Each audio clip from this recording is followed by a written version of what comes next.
Yes, good morning, class students. This is your geography chapter number,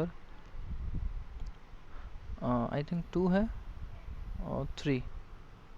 okay, last time हम water conservation के बारे में बात कर रहे थे, केमिकल्स के बारे में बात कर रहे थे, वाटर पोल्यूशन की बात कर रहे थे, कैसे उसको कंट्रोल कर सकते हैं, कैसे ट्रीट कर सकते हैं। और आप देखते हैं कि हर एक चीज़ रिलीज़ कर दी गई है वाटर बॉडीज़ में, इसलिए सारी चीज़ें सिर्फ गंदगी से भरी हुई हैं। Yes, forest and other vegetations cover slow the surface runoff and replenish groundwater. अब क्या होता है, जंगल और अदर वेजिटेशन की अगर बात करें तो उनका भी तो जो सरफेस है ऊपर, वो अंडरग्राउंड वाटर और उन चीज़ों से जो है आपको भरा हुआ दिखाई देता है। और क्योंकि जंगल कितने ज़रूरी हैं ये आप सब जानते हैं। Water harvesting is another method to have save surface run off. और वाटर हार्वेस्ट जब आप नहीं करेंगे, उसको सेव नहीं करेंगे, उसको बचाएंगे नहीं, तो जो सरफेस है वो आप नहीं बचा सकते। इसलिए एक अनदर मेथड अगर कहा जाए कि किस तरह से आप सरफेस को बचा सकते हैं, वाटर हार्वेस्ट है। The canals used for irrigating field should be properly line to minimise losses by water seepage. अब जो कैनाल हैं अगर उसको यूज़ करने की बात हो इरिगेशन फील्ड के लिए, तो वो प्रॉपरली जो है उनको लिंक किया जाना चाहिए, मतलब लाइन, ताकि जो है वाटर का जो लॉस है वो कम से कम हो सके और उसका फ़ायदा जो है ज़्यादा से ज़्यादा मिल सके। Sprinklers effectively irrigated the area by checking water losses through seepage and evaporation. अब स्प्रिंकल्स की बात करें तो वो जो है इफ़ेक्टिवली इरिगेट करते हैं उस एरिया को जो वाटर लूज की मतलब कोशिश हो, मतलब वाटर लूज मतलब पानी का नुकसान ज़्यादा ना हो और इवेपोरेशन भी ज़्यादा ना हो, तो इसलिए स्प्रिंकल को हम जो है यूज़ करते हैं कि पानी का लॉस ज़्यादा ना हो। ड्राई रीजन्स में हाई रेट्स होता है वेपरेशन का, इसलिए ड्रिप और trickle irrigation is very useful. तो इसलिए आपने देखा है राजस्थान से लेके हर जगह पे जो है इस तरह का जो सिस्टम होता है वो बहुत अच्छे से यूज़ किया जाता है, क्योंकि वहाँ पे भाप बनने के और उससे उड़ जाने के पानी के चांसेस ज़्यादा होते हैं। The valuable water resources can therefore be conserved by adopting these means of irrigation. इसीलिए जो ये valuable water resource को हम कंजर्व कर रहे हैं कि हमने कई तरह के इरिगेशन सिस्टम्स को अडॉप्ट किया है, इसलिए ताकि पानी को हम ज़्यादा से ज़्यादा बचा सकें। ये डू यू नो में लिखा है कि rain water harvesting is the process of collecting rain from the water from roof tops and directly it to an appropriate location where it is stored for future use. कहते हैं rain water harvesting, वो आप जानते हैं बारिश का पानी इकट्ठा करना है और उसको एक लोकेशन पे स्टोर करना है ताकि फ्यूचर के लिए हम उसको यूज़ कर सकें। On an average one spell of rain of 2 hours enough to save 8000 litre of water. कहते हैं अगर आप 2 घंटे की बारिश के पानी को भी अगर सेव कर लें तो एवरेजली अगर आप मान के चलें तो 8000 लीटर आप पानी बचा सकते हैं।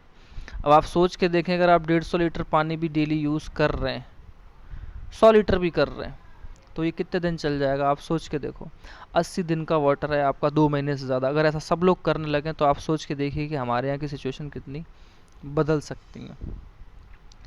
अब हम बात करेंगे नेचुरल वेजिटेशन और वाइल्ड लाइफ के बारे में, क्योंकि इस पे भी तो असर उतना ही पड़ रहा है। गंदा पानी है और जंगल को आप काट रहे हैं, पेड़ों को काट रहे हैं, तो वेजिटेशन है वो तो ख़त्म होगी ही होगी। वहाँ रहने वाले पशु पक्षी, पेड़ पौधे पे रहने वाले पशु पक्षी, उन सबको भी इफ़ेक्ट पड़ेगा। और जब वो एक पूरा साइकिल चेन फिनिश होता है बेटा, तो आप सोच के देखो कि आपको नेचर को कितना नुकसान होता है उन सब चीज़ों से। ये चीज़ें आप ज़रा देखें और समझें। देखिए, natural vegetation and wildlife exist only in the narrow zone of contact between the lithosphere, hydrosphere and atmosphere that we call biosphere. कहते हैं कि जो नेचुरल वेजिटेशन है और वाइल्ड लाइफ है वो कहाँ एग्जिस्ट पाई जाती है बेटा, बायोस्फेयर में।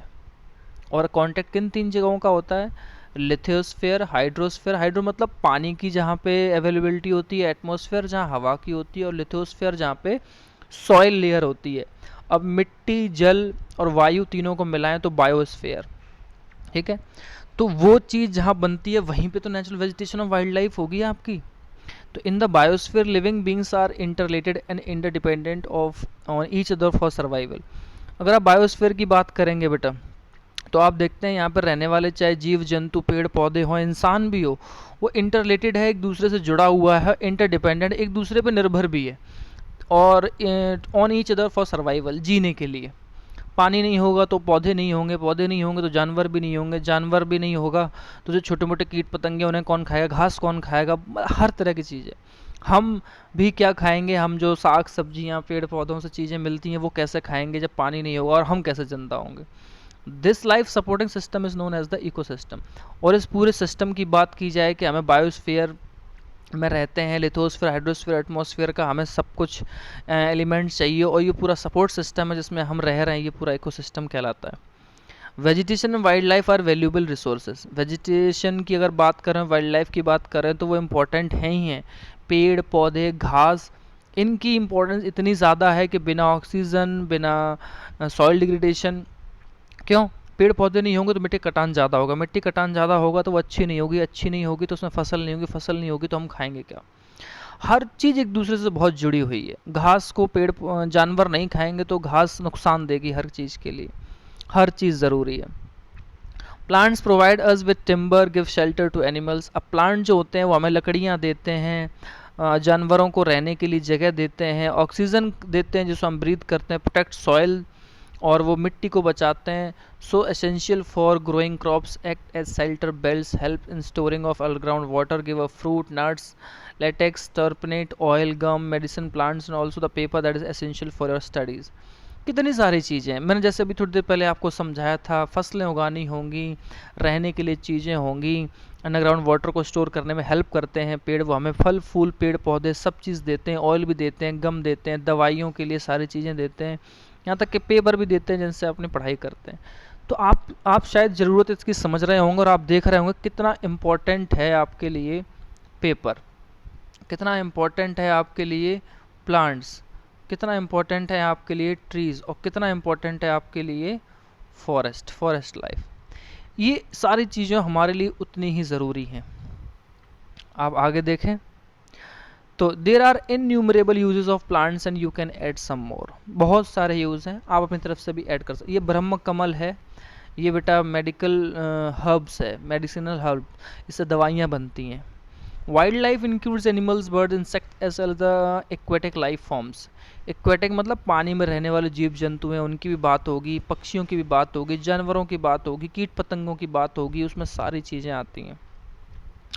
डू यू नो में आपने देखा है, vultures in the Indian subcontinent were dying of kidney failure shortly after scavenging livestock treated with diclofenac, a painkiller that is similar to aspirin और यूबीप्रोफेन।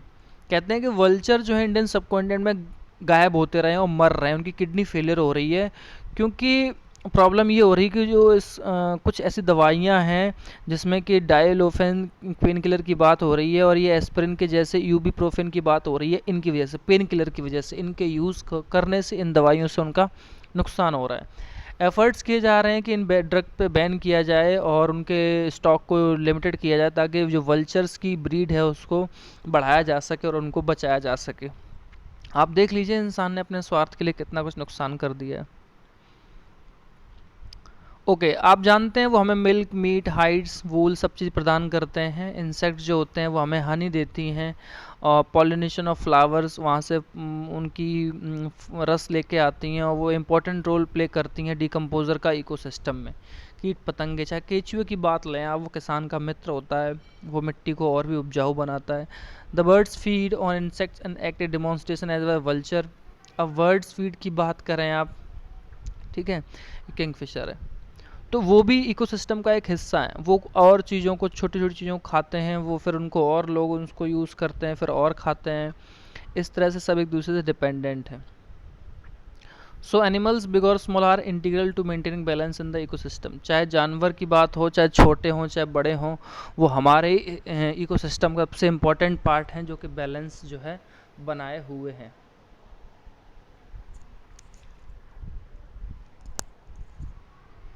Yes, आगे देखें। ये distribution है बेटा नेचुरल वेजिटेशन का। डिस्ट्रीब्यूशन मतलब कहाँ कहाँ किस तरह की आपके यहाँ वेजिटेशन है। The growth of vegetation depend primarily on temperature and moisture. कहते हैं कि जो इम्पोर्टेंट ग्रोथ होती है वो डिपेंड किस पे होती है, एक तो मौसम वहाँ कैसा है और वहाँ नमी कैसी है पानी की। The major vegetation types of the world are grouped as forest, grassland, scrubs and tundra. और दुनिया में जो अदर टाइप की वेजिटेशन है उनको ग्रुप कैसे किया गया है बेटा, फॉरेस्ट में, ग्रासलैंड में, स्क्रब्स में और टुंड्रा में। जंगल अलग हैं, ये बर्फीले हैं, टुंड्रा में स्क्रब्स झाड़ियाँ होती हैं, ग्रासलैंड बड़े बड़े घास के मैदान होते हैं। ये अलग अलग चीज़ों में डिवाइड किया गया है बेटा। इन एरियाज ऑफ हैवी रेनफॉल, जहाँ बहुत बारिश है, बहुत सारे पेड़ हैं, पेड़ पौधे हैं, forest are thus associated with areas having abundant water supply, और वहाँ पे वो सारे जंगल जहाँ पे वाटर सप्लाई या तो कम है या ज़्यादा है, दोनों ही जगह। As the amount of moisture decreases the size of trees and their density reduces, जैसे जैसे नमी वहाँ घटती जाएगी, नमी की मात्रा कम होती जाएगी उस एरिया में, तो बेटा जंगल और उनकी डेंसिटी, घनत्व का एरिया जो है धीरे धीरे कम होता चला जाएगा। Short stunted trees and grasses grow in the region of moderate rainfall farming the grassland of the world। जो छोटी छोटी हाइट के पेड़ होते हैं, जो ग्रास होती है वो उगती है उन एरियो में जहाँ रेनफॉल मॉडरेट होती है। मॉडरेट मतलब ना तो बहुत ज़्यादा भी नहीं होती तो बहुत कम भी नहीं होती है, होती रहती है जो एवरेज होती है। तो वहाँ पे ग्रासलैंड दुनिया के काफ़ी ज़्यादा बनते हैं। थॉर्नी श्रब्स यानी कटीली झाड़ियाँ, कटीली झाड़ियों की बात हो, ये पाइथन है किसी जंगल में। Scrubs grow in dry areas of low rainfall, तो झाड़ियों की, कटीली झाड़ियों की बात की वो वहाँ उगते हैं जहाँ लो रेनफॉल होता है, जैसे राजस्थान में भी कटीली झाड़ियाँ हैं क्योंकि वहाँ पानी बिल्कुल कम बरसता है। In such areas plant have deep roots, ऐसे इलाकों में प्लांट्स की रूट डीप तक होती हैं और वो थॉर्नी और जो वैक्सी सरफेस होता है उसका ऊपर का, वो मॉइस्चर छोड़ता है ट्रांसपिरेशन के जरिए। यानी कि अगर आप ऊपर उन चीज़ों में देखें, कटीली झाड़ियों में अगर आप काटेंगे तो आपको उनमें थोड़ा थोड़ा पानी मिलेगा। Tundra vegetation of cold polar regions comprise of mosses and lichens, जो मॉसेस और लिंचेंस वाली जो पाई जाती है ना बेटा, लिचेंस, वो पोलर कोल्ड रीजन जो बर्फीले एरिया होते हैं, टुंड्रा वेजिटेशन, उसमें मोसेस और लिचेंस पाए जाते हैं बेटा, चिकनी सी घास होती है वो। Today there are many more people in the world there were 2 centuries back, अगर आज लोगों की आप हिसाब लगाएं और पीछे 200 साल पहले की बात करें तो लोगों में बहुत फ़र्क आया, दुनिया में तब इतने लोग नहीं रहा करते थे। To feed the growing numbers large area of forest has been clear to grow crops, अब फीडिंग की बात हो, खिलाने पिलाने की बात हो, तो हमने लार्ज एरिया उसको फॉरेस्ट को क्लियर करके फसलों को उगाने के लिए बनाया है। फॉरेस्ट केवल all over the world वैनिसिंग rapidly, लेकिन दुनिया में जंगल हो रहे हैं ना वो तेज़ी से ख़त्म होते जा रहे हैं। There is an urgent need to conserve this valuable resources, इसलिए हमें बहुत अच्छी या सख्त या कहें बहुत ज़्यादा ज़रूरत है कि हमें इनको बचाना चाहिए। अगर हम सब ख़त्म कर देंगे तो कुछ नहीं बचेगा। Conservation of natural vegetation and wild life, अब बात करेंगे कि हम नेचुरल वेजिटेशन का और वाइल्ड लाइफ का कंजर्वेशन यानी कि उनका बचाव कैसे करें। फॉरेस्ट हमारी वेल्थ हैं, संपदा हैं, धन हैं। प्लांट जो हमें शेल्टर देते हैं एनिमल्स को, और हमें उनको मेंटेन करने की ज़रूरत है, और वो तो वैसे ही इकोसिस्टम को मेंटेन करते ही हैं। क्लाइमेट में जो चेंजेस हो रहे हैं और ह्यूमन का इंटरफेरेंस जो बढ़ रहा है उसकी वजह से ये नेचुरल जो हैबिट्स हैं उनका लॉस हो रहा है हमारे लिए, प्लांट्स और एनिमल्स में। मैनी स्पीसीज़ हैं वो वनरेबल हो रही हैं, या तो मिल नहीं रही हैं या खतरे के निशान से हैं, और उनमें से बहुत सारी तो एक्सटिंक्ट हो गई हैं, गायब हो चुकी हैं। और उनके रीज़न क्या है? डिफॉरेस्टेशन हो रहा है बेटा, सॉइल इरोजन हो रहा है, ठीक है, जंगल काटे जा रहे हैं, मिट्टी का कटाव हो रहा है, कंस्ट्रक्शन एक्टिविटी, हम कुछ भी पक्का निर्माण कहीं भी कर रहे हैं, ठीक है। और फॉरेस्ट फायर्स, जंगल में आग लगना, सुनामी की वजह से लैंडस्लाइड, ज़मीन का खिसकना, ये बहुत सारे ह्यूमन एंड नेचुरल फैक्टर हैं जिसकी वजह से जो प्रोसेस है इन सब चीज़ों की एक्सटेंट होती जा रही है, यानी कि विलुप्त हो रही हैं सारी चीज़ें। कितने दिन हो गए हैं कि आपने चील, बाज या गिद्ध देखा होगा? आप इमेजिन करें और ज़रा देखें। One of the major concern in the poaching with result is sharp decline the number of particular species, और सबसे ज़्यादा मेजर कंसर्न की ज़रूरत ये है कि इसमें डिक्लाइन जो हो रहा है पर्टिकुलर स्पीसीज का बहुत तेज़ी से हो रहा है, वो घट रहे हैं, वो मिल ही नहीं रहे हैं। The animals are poached for collecting legal trades of hide, skin, nail, teeth, horn and feathers. अब एनिमल्स को इंसान ने निशाना बनाया है ट्रेड का, इलीगल ट्रेड का, उनकी खाल बेचना, नेल, टीथ, उनके सींग, पंख बेचना इस चीज़ के लिए। वो चीज़ें नुकसान दे रही हैं, वो चीज़ें उनको मार दे रही हैं। Some of this animals are tiger, lion, elephant, deer, black buck, crocodile, rhinoceros, बहुत सारे हैं। इन सब की खाल, हड्डियाँ, स्किन सब यूज़ हो रही है, टीथ यूज़ हो रहे हैं, तो इनके लिए इनको मारा जा रहा है। इतना लालची हो गया है इंसान। Snow leopard, ostrich and peacock, this can be conserve by increasing awareness, और हम इन सबको बचा सकते हैं अगर हम आपस में, ये काला हिरन है बेटा, ये तो बहुत ही रेयर है, मिलता ही नहीं है, तो ये अवेयरनेस अगर हम फैलाएं तो हम अपनी इकोसिस्टम को और अपने आसपास की वाइल्ड लाइफ को बचा सकते हैं। नेशनल पार्क हों, चाहे वो आपके भरतपुर वाला हो, अलवर वाला हो, ऐसे बहुत सारे रणथंभौर हों, वाइल्ड लाइफ सेंचुरीज़ की हो, बायोस्फीयर रिजर्व की बात हो, उनको प्रोटेक्ट करने के लिए बनाया गया है। Conservation of creeks, lakes and wetlands necessary to save the precious resource from depletion. और इस तरह के इलाके बनाए गए हैं, झील वाले इलाके कंजर्व कर दिए गए हैं, जहाँ जहाँ इस तरह के इलाके उनको कंजर्व कर दिया गया है। वाइल्ड लाइफ सेंचुरीज़ में, नेशनल पार्क्स में, बायोस्फीयर बर्ड सेंचुरीज़ में डिवाइड कर दिया ताकि वो वहाँ पे चीज़ें बची रहें। There is a balance in the environment if the relative number species not disturb. Balance अगर बना रहेगा एनवायरनमेंट में, अगर हम इनके नंबर्स को और इनकी प्रजातियों को डिस्टर्ब ना करें, यानी कि हम इनको नुकसान ना पहुँचाएँ।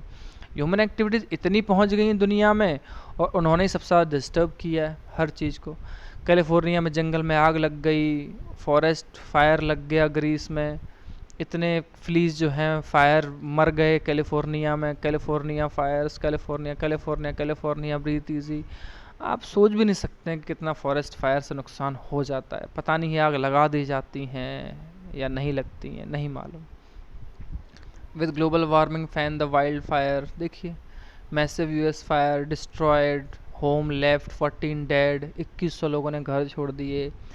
ये खबरें हैं छोटी मोटी जो हम अपने आसपास देखते हैं, इससे भी बड़ा बड़ा बहुत कुछ है जो हम नहीं देख पाते हैं। ठीक है, ग्लॉसरी में देखें नेशनल पार्क बेटा क्या होता है, एक नेचुरल एरिया होता है जिसको डिज़ाइन किया जाता है इकोलॉजिकल इंटीग्रिटी की प्रोटेक्ट करने के लिए, और one of the more ecosystems are for the present and the future generation, ताकि हम उस इकोसिस्टम को बचा सकें आज की जनरेशन के लिए, फ्यूचर जनरेशन के लिए, ताकि वो भी उन चीज़ों को देखें समझें और उन चीज़ों को सेव करने के लिए आगे आएँ। अब ये वही बातें हो रही हैं कि हमने कैसे कैसे एनिमल्स को बचाना है, क्या करना है। अवेयरनेस प्रोग्राम सोसाइटी में शुरू करने चाहिए, सोशल फॉरेस्ट्री, वन महोत्सव मनाना चाहिए, इनक्रेज करना चाहिए लोगों को कम्युनिटी लेवल पे। स्कूल में बच्चों को भी इनक्रेज करना चाहिए कि वो देखें और नेचर कैंप्स में जाएं, अप्रिशिएट करें, और वो जो हैबिटेट वैरायटी ऑफ स्पेसीज़ हैं उनको भी देखें, वो इन चीज़ों को जानें और देखें कि भविष्य में वो भी इन चीज़ों को कंजर्व करें, नुकसान ना पहुँचाएँ।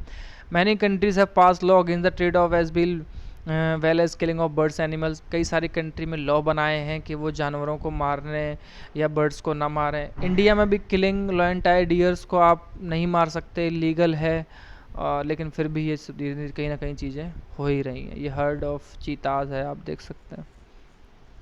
सॉरी चीतल्स नहीं, वो चीता नहीं, चीतल्स हिरन है, बारहसिंघा।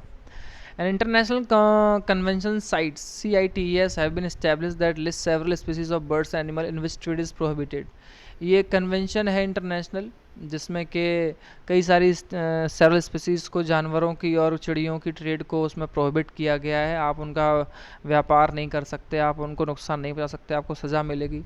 कंजर्वेशन प्लांट्स एनिमल्स का है, वो एथिकल ड्यूटी है हर एक इंसान की, आपको करना चाहिए। ग्लॉसरी में बायोस्फीयर रिजर्व एक नया वर्ड आ गया। बायोस्फीयर रिजर्व मतलब एक सीरीज़ होती है प्रोटेक्टेड एरिया की जो लिंक करती है ग्लोबल नेटवर्क को, ताकि जो बचाव हो सके वो रिलेशनशिप बनी रहे कंजर्वेशन के बीच और डेवलपमेंट के बीच। मतलब आप अच्छा डेवलपमेंट भी करें लेकिन चीज़ों को बचा भी सकें, तो उस चीज़ के बीच में जो लिंक है उसको बायोस्फीयर रिजर्व करते हैं। देखिए काजीरंगा नेशनल पार्क में हाथियों का झुंड है, वो वहाँ फेमस है उन सारी चीज़ों के लिए।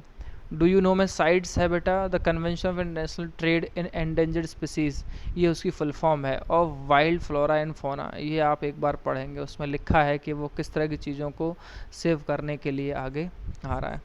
ये इस तरह से आपका बेटा चैप्टर फिनिश होता है। और जो आपका होमवर्क है वो आप सुन लें पहले। होमवर्क ये कि ये क्वेश्चन नंबर 1 के जितने पार्ट हैं ये आपको करने हैं।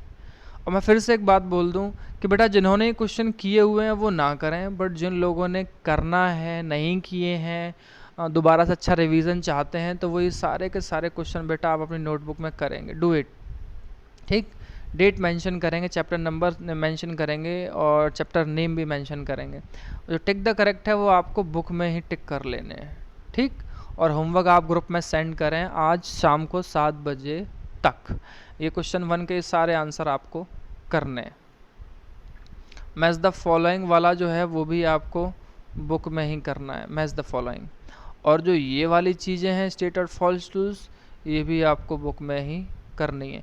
वो जो ऊपर ग्लॉसरी आती है ना, ग्लॉसरी और वर्ड्स आते हैं, डू यू नो आता है, वो आपको नोटबुक में ही करना होता है। वो मैंने आपको पहले से बता रखा है। आप किसी भी चीज़ को लेकर मिसअंडरस्टैंड ना हुआ करें, आप अपने टीचर से पूछ लिया कीजिए, टाइम टाइम से ही अपने वर्क को सबमिट करें, ये अच्छा रहता है। Okay class, thank you, have a nice day.